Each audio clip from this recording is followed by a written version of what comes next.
Okay, here we are again.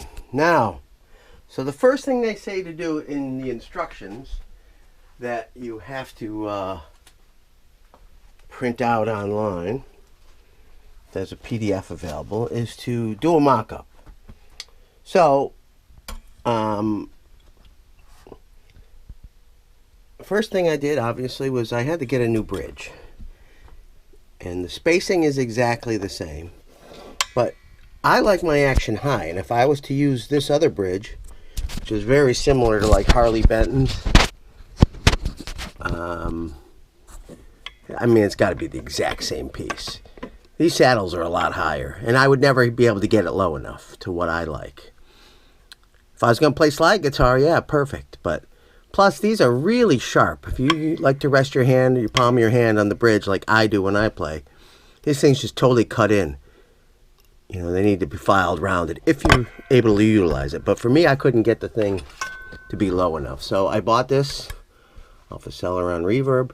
Used to buy a Music Lily on Amazon, but they didn't have chrome, and their actually prices went up like $9. So I'm not a fan of dog ear. Another reason being is that you're limited. I mean, that's the height that's going to be at. You'll never be able to bring this pickup closer. I tend to play a little harder rock. P90s usually don't really do it for me. The top looks pretty good. It is paper thin, so if you're going to do any kind of sanding on it, which it is really smooth, but I plan on dyeing it and staining it. So I don't even know how much sanding I'm going to need to do. I'm going to try and keep this as raw as possible. I do not like poly. Over the years I thought I did, but I started playing some guitars with nitro finishes and unfinished necks, and I'm like, wow, what a difference, especially when you're sweating if you're playing outside shows. So I'll probably change this out. I'll probably just put like a mini humbucker in there, DiMarzio or something. I won't have, obviously, you know, a mounting ring of any kind unless I make one. Or the other option is to make the route, you know, a little deeper, a little bigger.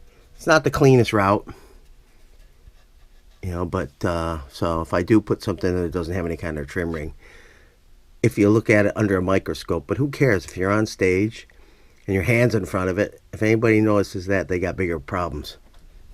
One thing, when I did set the neck in here normally, there was a huge gap in the string. I mean, these strings were, no lie, was way over here. You know, something like that. And I was like, that's a little too much. So it's pretty even now. I just basically had to, you know, jam it over and lock it into place. So when I go to do the final assembly and putting the screws in, I'm going to have to do that all over again. There are several super high frets. So, I mean, if you, kind of hard to tell. It's probably not even in focus. You probably can't see it. I suck at this stuff. But there are several super high frets. So those are going to have to be dressed and leveled. The truss rod appears to be a dual action. It does seem to work both ways, which is good because this had a huge back bow on it. Now I did pay for an upgraded nut, but when I got the invoice of the item, it said it was back ordered, but I don't see any credit on my account. I mean, when are they going to mail it to me when it comes in? Just give me the money back. I can put my own on there if I want. The replacement was supposed to be bone, but this is plastic. It shouldn't be even a feature if it's out of stock and you're ordering it. So this is where I'm at right now. I mean, this is not a bad guitar. I mean, I'm not a fan about how thick this is right here. So, you know, once I maybe get it all together, I might do some like modification to lower this down a little bit, just to round it out a little more and get it so it's more comfortable for my playing. But this is my first kit build ever, so I'm probably going to make mistakes. I'm going to suck. I probably don't know what I'm talking about. Somebody's watching is going to make a comment. I should have done this. I should have done that. Well, that's cool. I mean, I'll put different pots in, but these are, you know, the ones that came with are like mini pots, and those are super small shafts, and I like using better stuff. So that most likely will have to be drilled out. I'll put in like pure tone jacks. They are, in my opinion, the best. They're super locking and tight. They feel good. Never had an issue with one. And that's where I'm at right now. We'll see where this project goes if I ever get it done. If I ever get it to the stage, because that's my goal.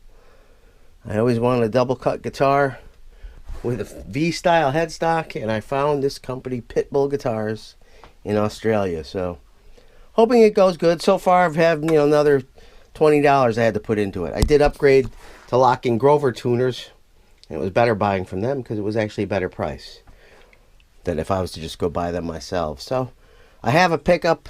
Maybe I'll put a humbucker in there. Maybe I'll route it a little bigger. I don't know. We'll see when I get to that point. Obviously, I need to do all that before I start staining it, so I'll have to make that choice. Thank you for watching. Wish me luck. Subscribe, like, check out all my original music. It's everywhere you can stream. Streaming stinks because it pays nothing, and this YouTube channel pays me nothing. So I do this because I don't know why. I'm crazy, I guess. Have a wonderful day, evening, weekend, whatever it is, holiday, birthday, who knows. See you around. Bye.